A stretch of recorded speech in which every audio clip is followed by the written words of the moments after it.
Hey everybody, Randy Walker here, Vero Beach, Florida, and I want to talk a little bit today about tennis elbow. And I've got it. So you can see that little blue mark that I put on with a Sharpie right there. That's where I get the pain. So just a little background on me. So I played on high school tennis. I was a walk-on at the University of Georgia, the all-time losingest player from the University of Georgia with an 0-7 record. And once I played 2 years there, and then my freshman and sophomore year, and then pretty much for the next 20, 30 years, didn't really play steadily. Just played a little bit here, a little bit there, not really a weekend game or weekly game or anything like that. But since I've been down in Vero Beach since the start of the pandemic, I have been pretty much playing pretty consistently. Every Tuesday night, every Sunday morning, etc. And just probably here. This is late September, September 18th, 2022. Basically, in about the last 3 months. I started to feel it. Maybe not even 3 months. I'd say the last 2 months or so, I started to feel it. Very much like Mr. Pete Sampras, who's the book I published, Pete Sampras, Greatness Revisited by Steve Flink, which I highly recommend. I used to have a two-handed backhand, and I went to a one-handed backhand.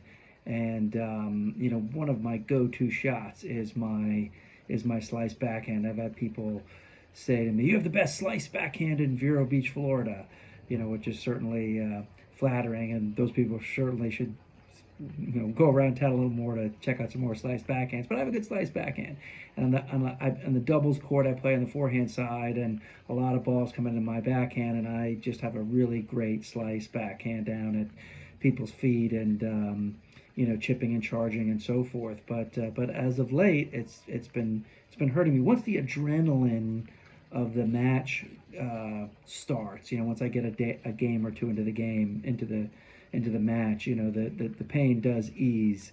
But gosh, right when I'm hitting there at the beginning, when I'm just warming up, boy, it really hurts.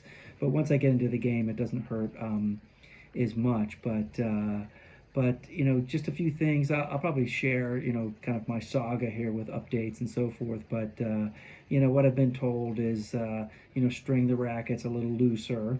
Kind of incredibly, I have 3 Wilson Burn FST 95S rackets, and thank you, Wilson, for sending me those years ago.